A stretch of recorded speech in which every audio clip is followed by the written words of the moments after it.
My son used my savings for his restaurant, so I asked the bank for every transfer. The first time my son Daniel told me he had borrowed money from my savings, he was standing in the dining room of his restaurant, with his sleeves rolled up and flour on his shirt. "I was going to pay you back before you noticed," he said. Behind him, half the tables were empty. A broken neon sign buzzed in the front window. The restaurant had once been called the River Table. But that afternoon it looked less like a dream, and more like a place where dreams went when they had nowhere else to hide. I had not come there to accuse him. I had come because my bank manager asked me to verify several transfers, totaling more than $68,000. Money I had spent decades saving. Money William and I had put aside for emergencies, medical care, repairs to the house, and the quiet old age we had earned one careful paycheck at a time. Daniel kept saying the same thing. It was for the restaurant. Mom? I was desperate. I only moved it temporarily. Then the bank manager placed a stack of printed transfer records in front of me. The money had not gone into the River Table. It had gone to an online betting company, a private landlord across town, and a luxury apartment lease signed in a name I had never heard before. My son had not borrowed from me to save his business. He had used my savings to hide the life he was building behind my back. If you believe a parent's savings should never become someone else's secret escape plan, subscribe to this channel, like this story, and tell me in the comments, would you confront your child immediately? Or gather every piece of proof first? I did not become a woman with savings by luck. When William and I married, we had one used car, a second-hand sofa, and a narrow apartment above a hardware store in Willow Creek. William worked maintenance at the county courthouse. I was a library assistant, shelving books in the morning and helping people fill out job applications in the afternoon. Neither of us made much money. But William had a way of treating every dollar like it was a seed. He believed small things grew if you gave them time, and did not pull them out of the ground every week to see whether they had roots. Put something away. He used to say, even if it's only $20, the amount isn't the lesson. The habit is. So we made a habit. We packed lunches. We repaired things before replacing them. We bought our clothes during end-of-season sales. We took Daniel and his little sister Laura to the state park instead of expensive vacations, and told them picnics tasted better under trees anyway. Some years were easier than others. When Daniel was 13, William's hours were cut for nearly 6 months. I picked up evening shifts at the library, and William painted garages on weekends. We lived on beans, casserole, and stubbornness. But we never missed a mortgage payment. We never borrowed from the children's college fund. And every month, no matter how small the amount, we added something to our savings account. By the time William died, we had enough money for me to feel secure. Not rich. Secure. There is a difference. Rich people can lose money and still assume there will be more. Security means you can sleep at night because the furnace can break, the roof can leak, or your body can betray you, and you will not have to choose between medicine and heat. William understood that. After he was gone, I protected that account with almost religious care. I used some of it when the upstairs bathroom needed plumbing. I used some when my hip began hurting and I needed physical therapy. But I never treated it as spare money. It was the last promise William and I had made to each other. We would not become a burden to our children, and our children would never have to worry that one bad month would leave their parents with nowhere to go. Daniel knew all of that. He had been there when William taught him how to balance a checkbook at the kitchen table. He had listened to his father talk about retirement. He had stood with Laura and me at the cemetery after the funeral, his hand on my shoulder, promising that he would always look out for me. For years, I believed he meant it. Daniel was 42 when he opened the River Table. It was a small restaurant near the old train depot, with exposed brick walls, blue-painted window frames, and a menu built around the recipes William had loved. Roasted chicken with lemon and herbs. Cornbread in cast-iron skillets. Apple crisp served warm with vanilla ice cream. Daniel had always loved cooking. Even as a boy, he would stand on a chair beside me and stir sauces with a wooden spoon twice as big as his hand. When he was 16, he worked weekends at a diner. After high school, he attended culinary school for a year before money ran out. He worked restaurant jobs after that, learned everything he could, and eventually became the kitchen manager at a hotel outside Columbus. When he told me he wanted to open his own place, I was proud of him. Proud enough to be careful. That was my mistake. Pride can make a mother hear confidence where there should have been warning. Daniel came to my house one rainy Tuesday in March. He was soaked through at the shoulders and carrying a folder under his arm. He looked tired, but excited. "Mom," he said, "I found it." "Found what?" "The right space. Downtown. It used to be a coffee shop, but the owner is retiring.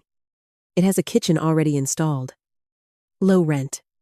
Foot traffic from the depot. Everything." He spread papers across my kitchen table. There were lease terms, rough menu ideas, pictures of the storefront. He had even made a logo with a river line curling beneath the restaurant name. I listened for nearly an hour. Then I asked, "How much do you need?" His smile faded a little. "I've got most of it. I've saved. And I may have a small business loan. I just need help with the deposit and opening costs." "How much help?" $30,000. I remember looking at him across the table. $30,000 was not a small favor. It was not money tucked in a birthday card. It was nearly a year of my pension after bills. "I can lend you 10, I told him. "That is what I can afford to lose without putting my own future at risk." He looked disappointed. Not angry. Not then. "I appreciate that," he said. "I do. I will put it in writing." I said, "Not because I don't trust you. Because family misunderstandings grow in silence." Daniel nodded. We signed a simple loan agreement at Patricia Hale's office. $10,000. No interest for the first year. Monthly payments beginning after 6 months. Patricia explained that it was not a judgment on Daniel. It was protection for both of us. Daniel kissed my cheek when we left. "You'll see, Mom," he said. "I'm going to make you proud." For the first year, the river table seemed to do well. Daniel called me with stories about customers. A local newspaper mentioned his cornbread. He hosted a small anniversary dinner for an older couple who had eaten at the same downtown restaurant every Friday for 47 years. He brought me leftovers and stood in my kitchen talking about hiring another server. I went to the restaurant whenever I could. I invited friends from church. I brought my book club. I told strangers at the grocery store that my son owned a restaurant near the depot and that they should try the chicken. I did not see the strain at first because Daniel hid it well. The first sign was the loan payment. It was supposed to arrive on the 1st of every month. The first payment came 3 days late. The second came late too, and it was short by $50. When I mentioned it, Daniel apologized immediately. "Cash flow," he said. "A supplier changed terms. I'll catch up next month." I told him not to worry. The next month, he did not pay at all. I called him after a week. "Daniel, I haven't received your payment." "I know. I'm sorry. We had an equipment problem." "What kind of problem?" "The walk-in cooler. It needed repairs. It was either pay for that or lose inventory." "Are you all right?" "Yes. Just stressed." I asked whether he needed to sit down with an accountant. He laughed without humor. "Mom, I know how to run a restaurant." "I didn't say you didn't." "It sounded like you did." I let the conversation end there. That was another mistake. not because I should have attacked him. I do not believe worry should become accusation just because someone is under pressure. But I should have paid attention to how quickly he turned a simple question into a personal offense. When someone is telling the truth, they may be embarrassed. When someone is hiding something, they often make your question feel like the problem. Over the next several months, Daniel changed. He began canceling Sunday dinners. He stopped bringing food from the restaurant. He no longer talked about new recipes or customers. Whenever I asked how business was going, he gave me short answers. Fine. Busy. Complicated. Once. He snapped. Do you think you could stop asking me about it every time we talk? I was startled. I only asked because I care. I know, he said. Then he rubbed his forehead. I'm sorry. I'm just exhausted. I forgave him because I wanted to. A mother can make excuses for a child long after that child becomes old enough to be responsible for himself. Then, in late November, Daniel came to my house carrying a bottle of wine and a bouquet of grocery store flowers. That should have told me something. Daniel never brought flowers unless he had forgotten a birthday or needed to ask for something. He sat at my kitchen table while I made coffee. Mom, he said, I'm in a rough spot. I turned around slowly. What happened? The restaurant is behind. Not horribly behind. Just enough that I need to cover payroll and keep the doors open through the holidays. I sat down across from him. How much? He stared at the sugar bowl instead of looking at me. 25. 2,500? 25,000. The room became very quiet. Daniel, I said, I already loaned you 10,000. You have not made a payment in 3 months. I know, and I hate asking. Then don't ask me for money you cannot repay. His face hardened. That's not fair. It is fair. I have to live on my savings. You have enough. The words slipped out so quickly that I almost thought I had imagined them. What did you say? He looked away.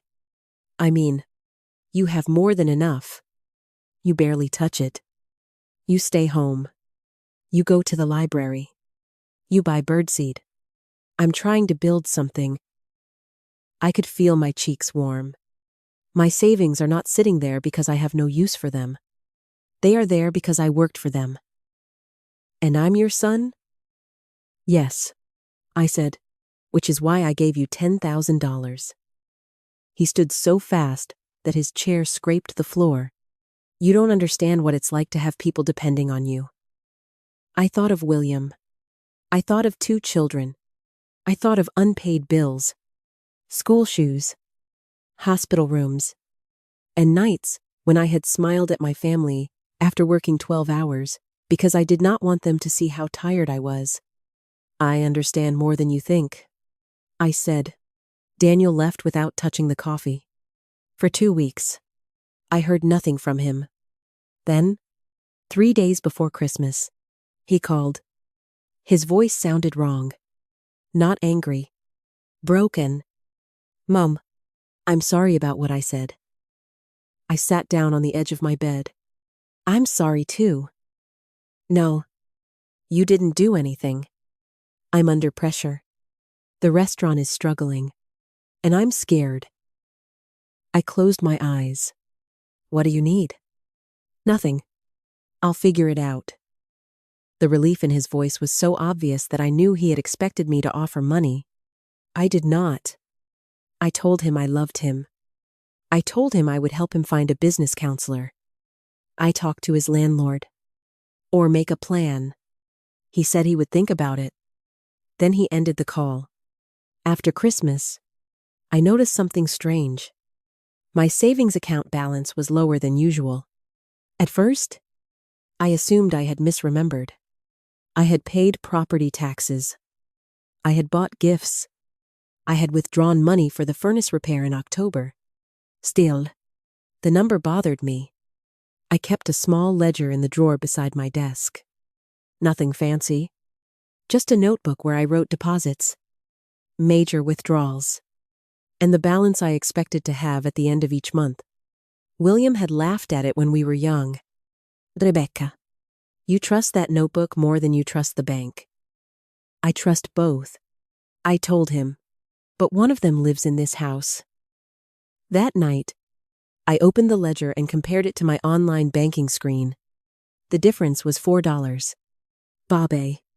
I checked again. Then I noticed a transfer listed as external ACH. The date was December 18.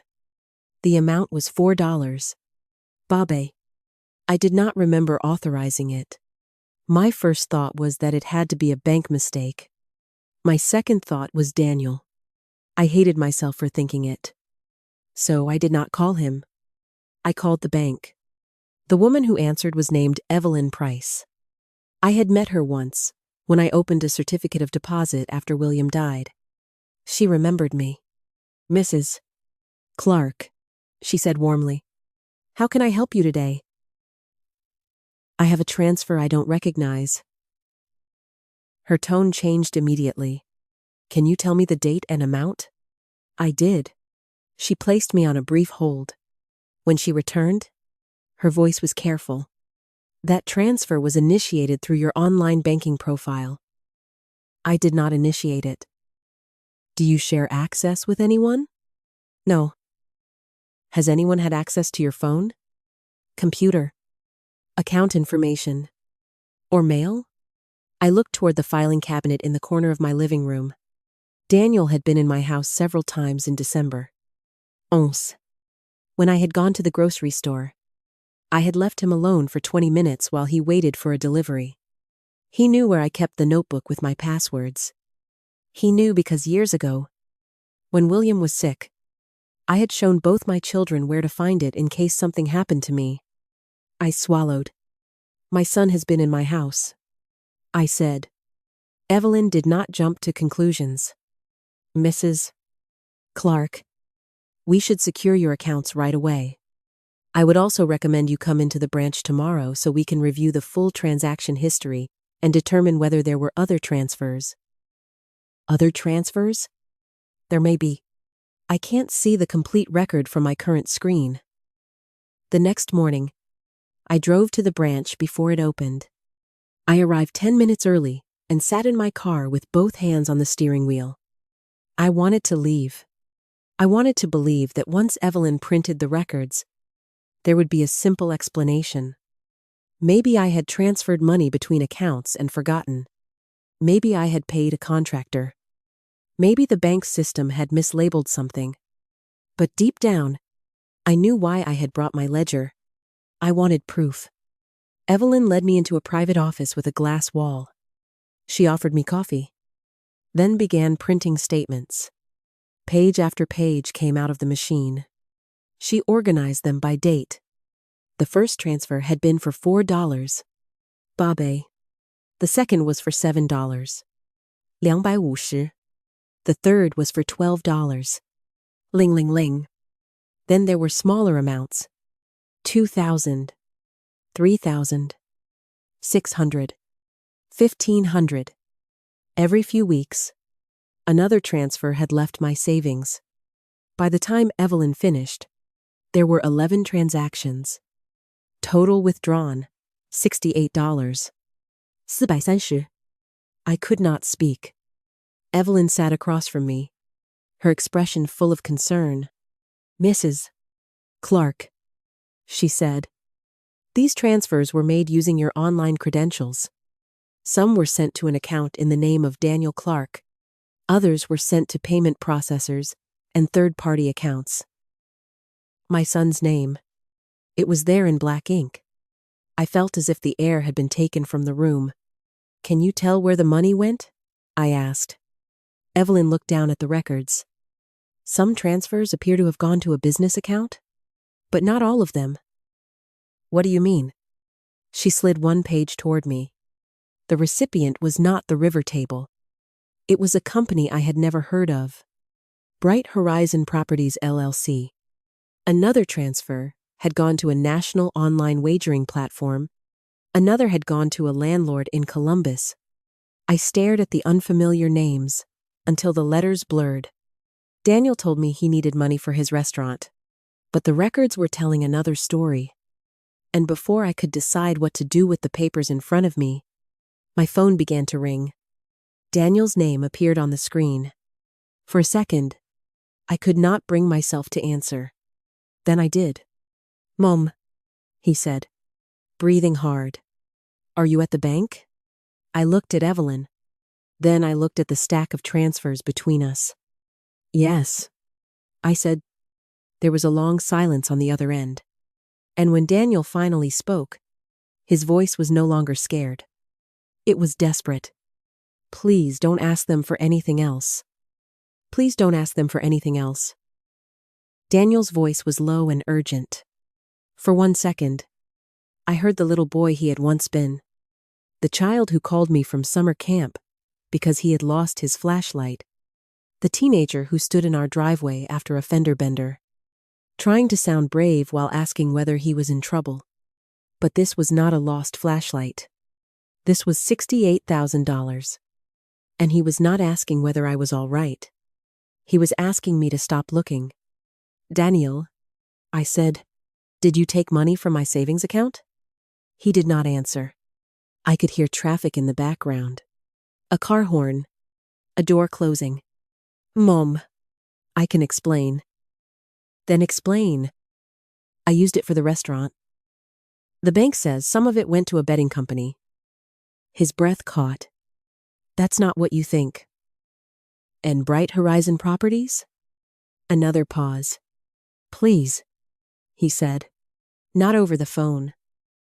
I looked at Evelyn. She had stepped away from the desk, giving me space without pretending she could not hear my side of the conversation. "Where are you?" I asked. "At the restaurant." "I will meet you there in 1 hour." "Mom, don't bring anyone." "I didn't say I would." "Please don't call the police." The words hit me harder than any confession could have. "I have not called the police," I said, "but I am going to protect myself." Then I hung up. For a few moments, I simply stared at the blank screen of my phone. Evelyn came back to the table and spoke gently. "Mrs. Clark, we can place an immediate hold on outgoing electronic transfers while we investigate. We can also close the online access linked to your current credentials and issue new account numbers if you'd like." "Yes," I said. My voice surprised me. It was steadier than I felt. "Yes, please do all of that." Evelyn did not ask me why I had made the decision so quickly. She simply got to work. She had me sign forms to secure the savings account.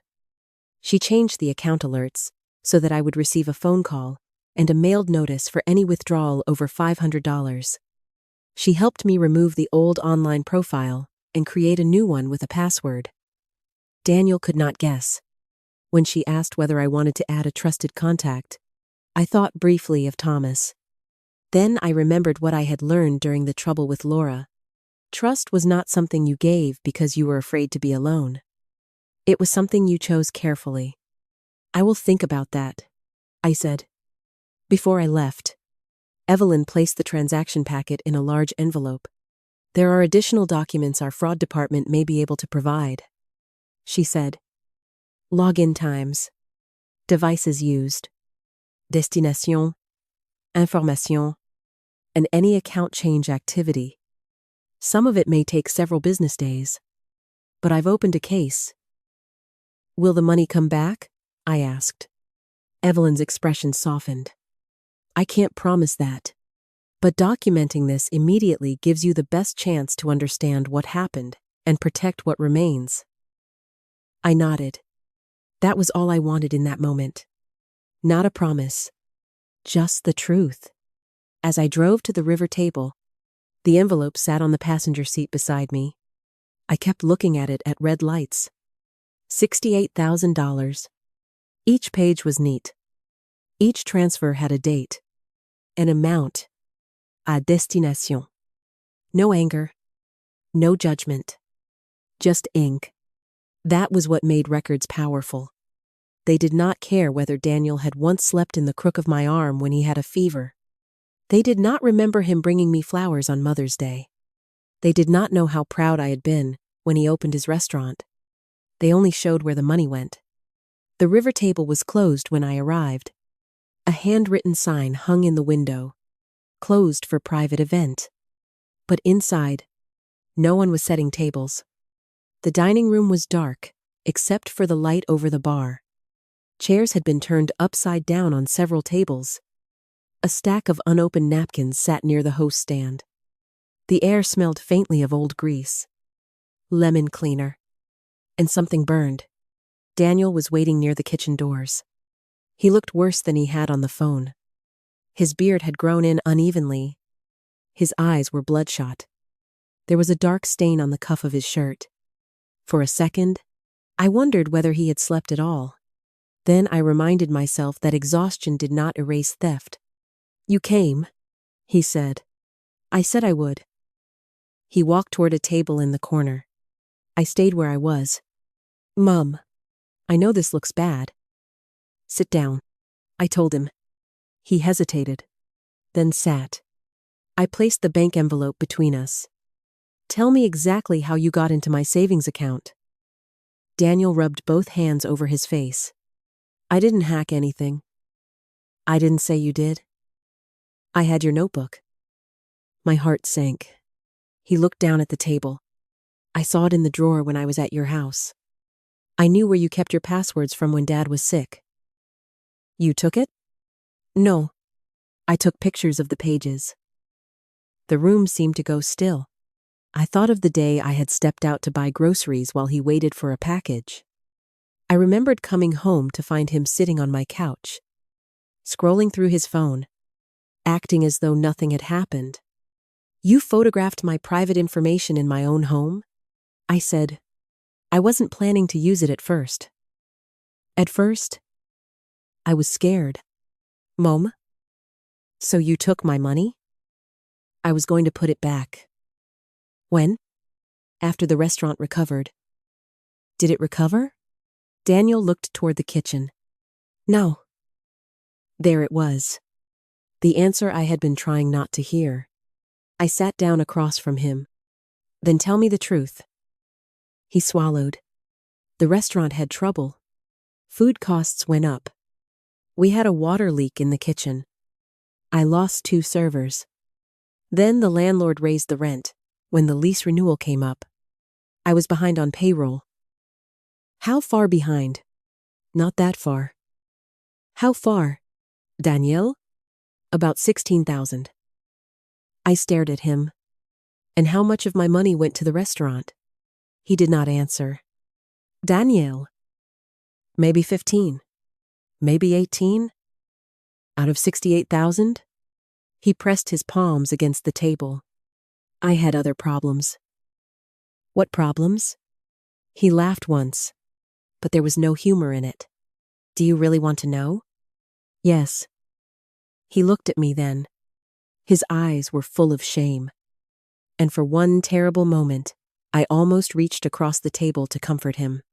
Then I remembered the documents. I did not move. "I started gambling," he said. The words came out flat.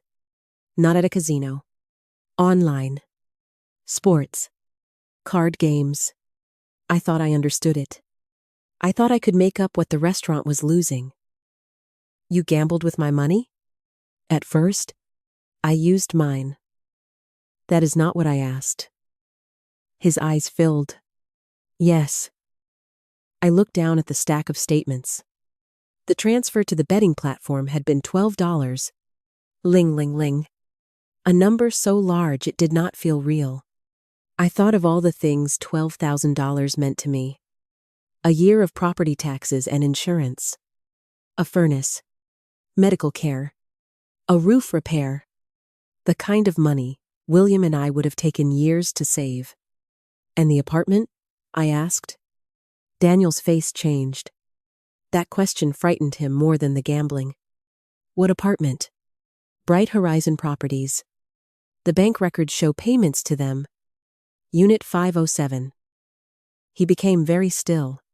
Where did you get that? From the transfer memo. He looked away. It's nothing.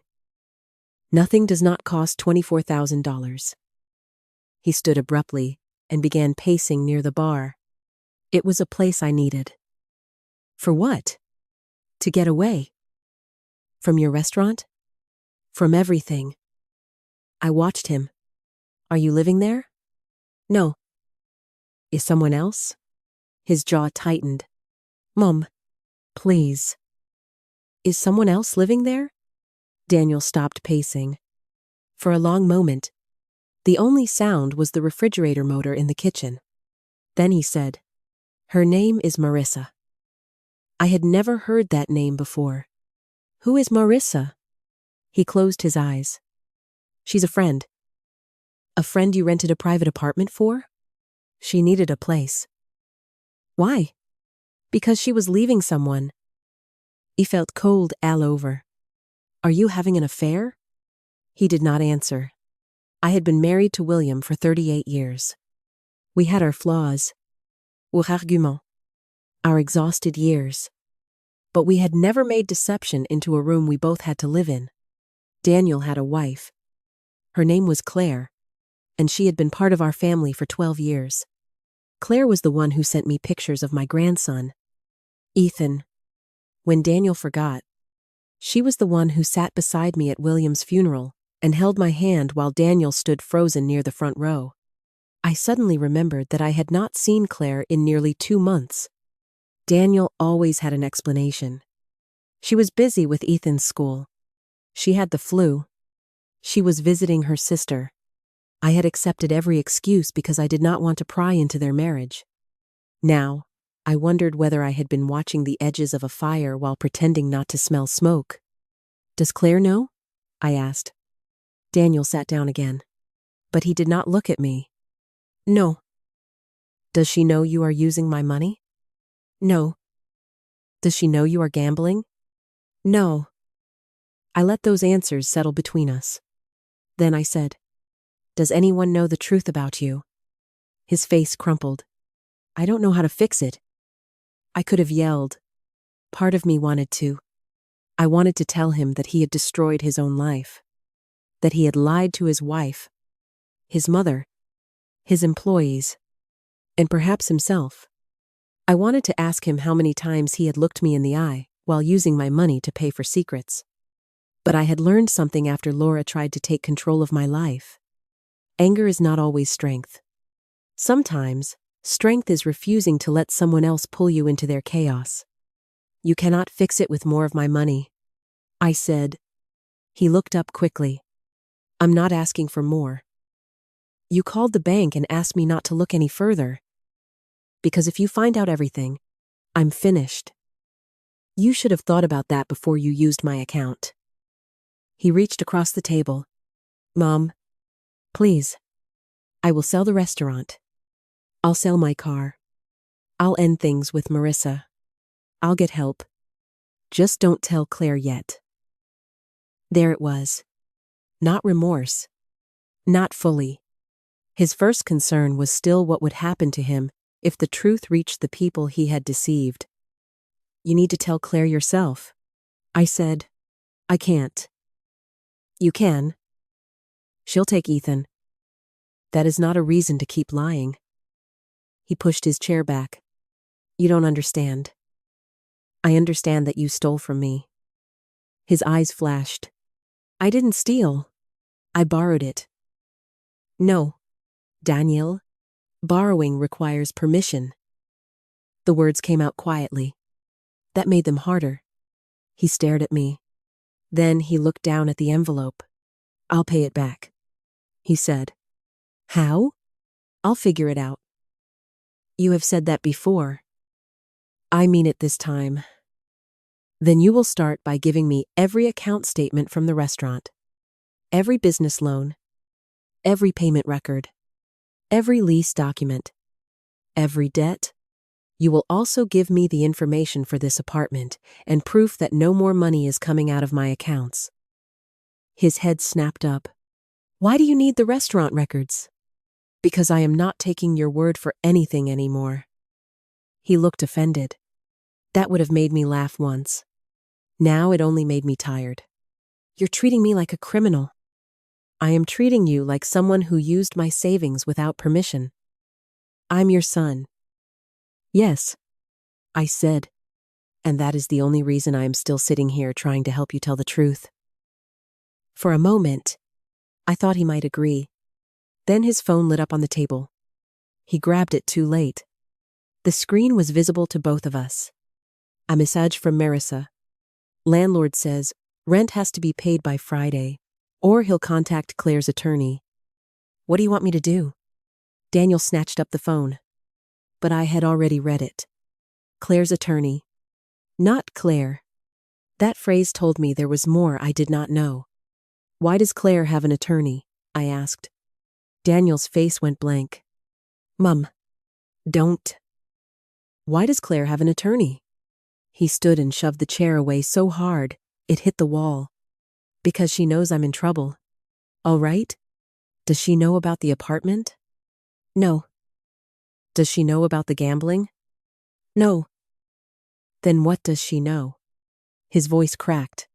She knows the restaurant accounts are a mess. I waited. She found notices. He said. The landlord sent them to the house. She thinks I'm hiding business debt. Are you? He looked at me. Yes. I took a slow breath. How much debt? He gave me a number so quietly that I almost did not hear it. 92,000. The restaurant was not in a rough patch. It was drowning.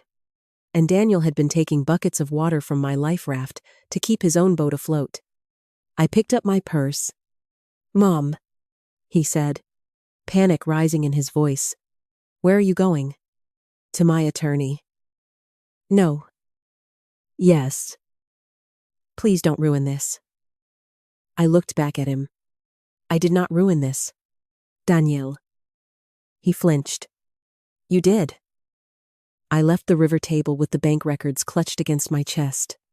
Outside, the afternoon sky had turned the color of wet cement. I stood on the sidewalk for a moment, trying to steady my breathing. I wanted to call Claire. I wanted to drive straight to Daniel's apartment and see whether a woman named Marissa was inside. I wanted to demand answers from every person who had been close enough to see my son falling apart while I was still being told to trust him. But I did not. I called Patricia Hale. When she answered, I said, Patricia, I need an appointment. It is about my son and my savings account. Her voice changed immediately. Are you safe? Yes. Did he threaten you? No. Then come in. Bring every record you have. And Rebecca? Yes? Do not meet with him alone again until we understand the full situation. I looked back through the restaurant window. Daniel was still standing where I had left him, one hand pressed against the table, the other holding the phone that had finally told me more truth than he had. I won't, I said, but as I drove away, I realized the hardest part was still ahead. The bank could tell me where my money had gone. My attorney could help me protect what was left. But only Daniel could decide whether he would stop lying before the people he loved had nothing left to save. Patricia Hale did not look surprised when I laid the bank records across her conference table. She looked sad. That was somehow worse. She read every page slowly, marking dates with small yellow tabs. The transfers to Daniel's account, the payments to the betting platform, the amounts sent to Bright Horizon Properties, the online payment records, the failed attempt to move additional money 2 days before Evelyn had frozen my account. Rebecca, she said at last, did you give Daniel permission to access your savings account? No. Did you give him permission to photograph your passwords? No. Did you authorize any of these transfers? No. She put down her pen. Then this is not a family loan dispute. He accessed your account without permission and used your funds for purposes you did not approve. The words settled heavily in the room. I had known that. Of course I had. But there is a difference between knowing something in your heart and hearing it spoken plainly by someone who understands what it means. I don't want to destroy him, I said. Patricia nodded. You do not have to decide that today. But protecting yourself is not destroying him. I looked down at a transfer for $12. Ling ling ling. What happens now? The bank will continue its investigation. They may ask you for a signed statement confirming the transactions were unauthorized. We can send Daniel a formal demand for records and repayment. We can also discuss whether to make a police report. The word police made my stomach tighten. Daniel had heard it in my voice at the bank. He had asked me not to call them before I had even mentioned it. That had scared me. Not because I wanted him arrested, because some part of him already knew exactly what he had done. I need to know everything first, I said. That is reasonable, Patricia replied. But do not let the need for a perfect explanation keep you from protecting what remains. Before I left, she drafted a letter to Daniel. It was not cruel. It did not threaten him with words meant to make him panic. It simply stated the facts. He was required to preserve all records related to the river table, his personal accounts, the Bright Horizon lease, and any use of my banking credentials. He was not to contact me about money, except through Patricia's office. He was not to access my home, my mail, my phone, or any financial account in my name. And within 5 business days, he was to provide a complete written accounting. Patricia handed me a copy. You may hear from him tonight, she said. I expect I will. Do not let guilt turn you into his investigator, his banker, or his secret keeper. I folded the letter carefully and placed it in my purse. For the rest of that day, I tried to do ordinary things. I watered the plants. I put a load of towels in the washing machine. I checked the mail.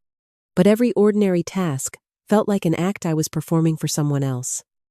My mind kept returning to the same questions. When had Daniel decided my savings were available to him? Had he stood in my kitchen at Christmas and watched me wrap presents with money he had already taken? Had he listened when I told him how worried I was about the furnace and silently calculated how much more he could move before I noticed?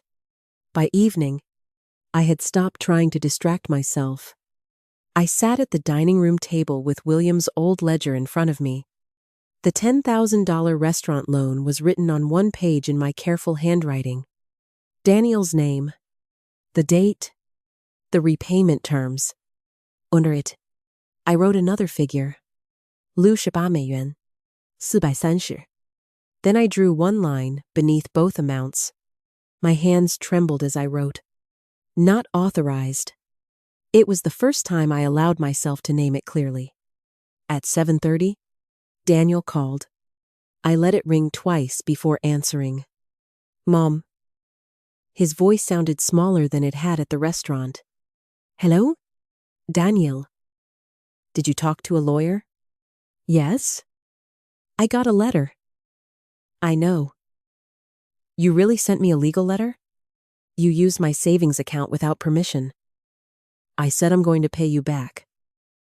Then the records should not be difficult to provide. He exhaled sharply. You don't understand what this is going to do. I understand it has already done something to me. He was quiet. Then he said, Claire knows. I closed my eyes. What did you tell her? Not everything. Daniel. She found the letter from your attorney. I had it in the car. She saw it. Did you tell her about the gambling? No. Did you tell her about Marissa? No. Then she does not know. She knows enough to hate me. I thought about Claire. About Ethan. About the Christmas card she had mailed me 2 weeks earlier, with a picture of my grandson, in a red scarf beside a snowman. Daniel, I said, you need to tell your wife the truth. You don't get to tell me what to do in my marriage. No, I don't. But I will not lie for you. His breathing became rough. "Mom, I'm trying." Trying begins with stopping. Then, I ended the call. The next morning, I received an email from Patricia. Daniel had hired an attorney. For a moment, I felt betrayed all over again. Then Patricia called and explained that it was not necessarily a bad sign. An attorney can help him understand the seriousness of the situation. She said, "It can also help us reach a written agreement that is clear and enforceable." 2 days later, Daniel's attorney sent over a packet of documents. The first was a financial statement. I read it at Patricia's office. The river table was not making a profit. It had not made a profit in almost a year. Daniel had concealed that fact by delaying supplier payments, borrowing from high-interest lenders, and using cash from the restaurant to cover personal expenses. But the business was not the main place my money had gone. Out of the $68,000 Daniel took from me, only $17,860 could be traced to restaurant expenses. The rest had gone elsewhere. More than $29,000 had been lost through online gambling sites over 7 months. More than $18,000 had gone toward the Bright Horizon apartment lease, furnishings, utilities, and prepaid rent. The remaining amount had gone to late credit card payments, personal loans, and cash withdrawals. Daniel could not fully explain. I read each line without speaking. Then I reached the lease. Unit 507. The tenant was Daniel Clark. The listed emergency contact was Marissa Dean. I felt an old ache open in my chest. Not the sharp pain of surprise. A quieter pain. The pain of realizing that a person you love has been living 2 lives, and neither one contains the truth you thought you knew. Patricia watched me closely. "There is something else," she said. She handed me a letter from Daniel's attorney. Daniel had admitted in writing that he accessed my online banking profile without permission. He was willing to sign a repayment agreement, surrender his ownership interest in the river table's remaining equipment if the business closed, and consent to a civil judgment for the full amount he took, plus my legal costs. He is also entering a gambling treatment program, Patricia said. I looked up.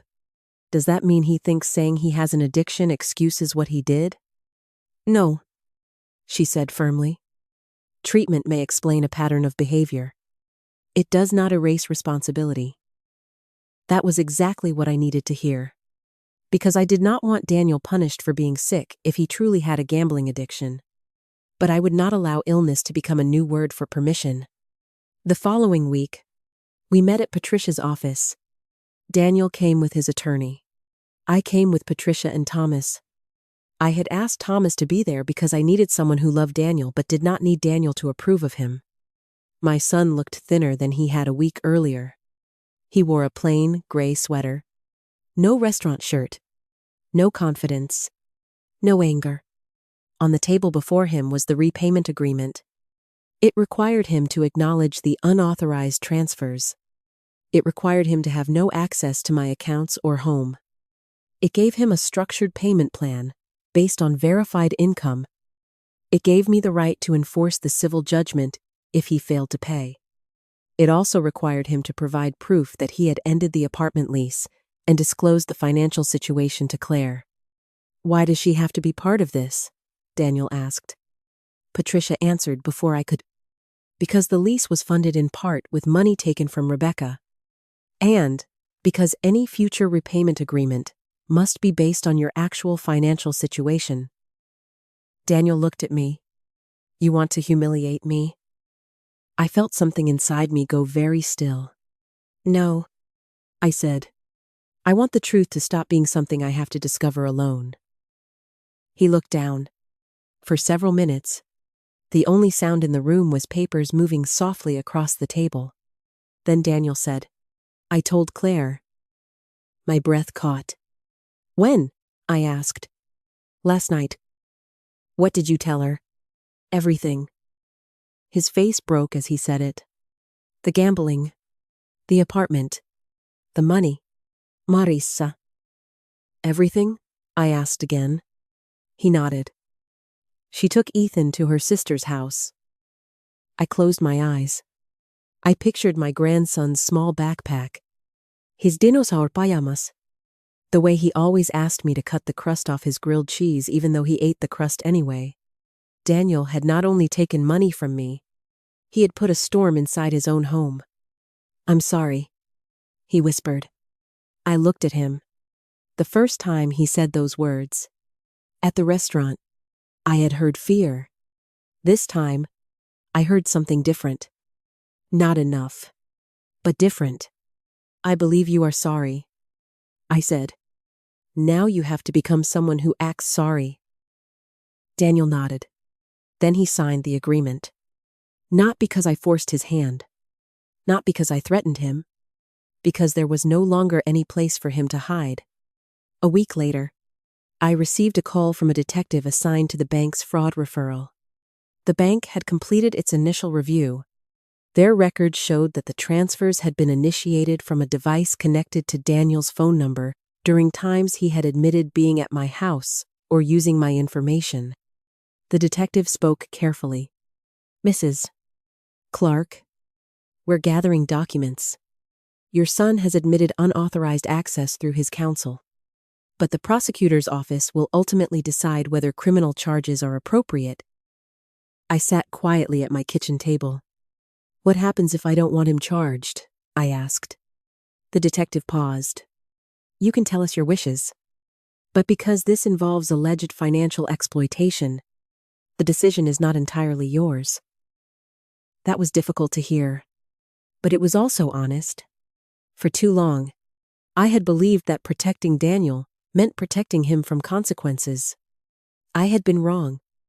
Real protection would have meant stopping him sooner, telling the truth earlier, refusing to help him bury the damage until it became too deep to climb out of. The river table closed 6 weeks later.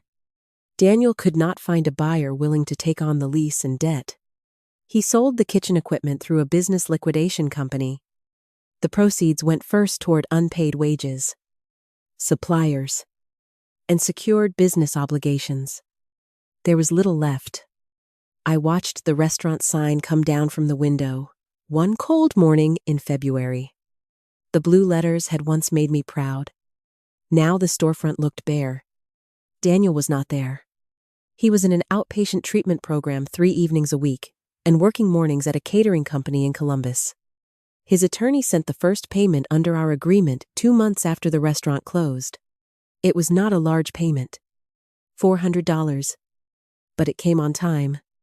Then another came, and another. No amount could restore what had been lost between us. Trust was not a number that could be written on a check. Still, I watched his actions carefully. Not with cruelty. With clarity. Claire filed for separation.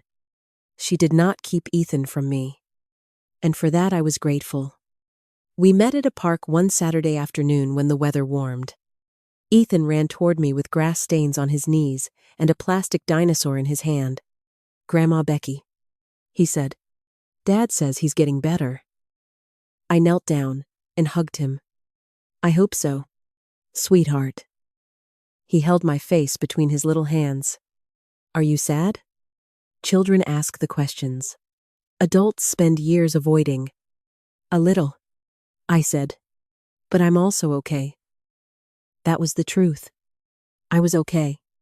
Not because nothing had happened. Because I had stopped pretending something terrible was not happening. Months later, Daniel came to my house for the first time since I changed the locks. He stood on the porch and waited until I opened the door. He did not assume he could come in. He did not reach for the handle. He did not ask whether I had received his payment. He simply held out a small paper bag. I brought you something, he said. Inside was a loaf of rosemary bread. It was still warm. I made it at work, he said. The recipe is close to Dad's. Not exactly, but close. I looked at the bread for a long time. Then I looked at my son. You can come in for coffee, I said. For 1 hour. He nodded. That was all. Not a reunion. Not forgiveness with a ribbon around it. 1 hour at my kitchen table. 1 hour, with no secrets on the table between us. As the bread cooled beside the coffee cups, Daniel told me about treatment. He did not blame the restaurant. He did not blame Claire. He did not blame Marissa, who had moved out of the apartment after learning where the money came from. For the first time, he said the sentence I had needed to hear. I used you because I thought you would love me enough to rescue me from myself. I looked at him. And now? Now I know love isn't supposed to make someone disappear. My throat tightened. William would have known what to say. He always had a way of finding the simple truth beneath the mess. But William was gone. So I said what I could. Then don't make me disappear again. Daniel nodded. I won't. I did not tell him I believed him. Not yet. Belief had to be earned over time. But when he left that day, I stood at the kitchen window and watched him walk down the path, instead of rushing after him with leftovers. Cash. Or advice. The bird feeder swayed in the breeze. The maple tree William planted cast a long shadow across the porch, and inside the house, my files were locked. My accounts were secure, and my savings were no longer a place where other people could quietly take what they wanted. I had once thought being a good mother meant giving until there was nothing left. Now I knew better. A good mother can love her child and still say no. She can recognize pain without letting pain become permission. She can pray for someone's recovery without sacrificing her own future to make their consequences disappear. My son had taken money I could never fully replace. But he did not take my home. He did not take my voice. And he did not take my right to decide what love would look like from that day forward. If this story touched you, please subscribe to this channel, like the video, and share it with someone who needs a reminder that family love should never require financial silence. And leave a comment below. If your child admitted the truth and began repaying you, would you allow them back into your life slowly, or would the betrayal be too deep to rebuild?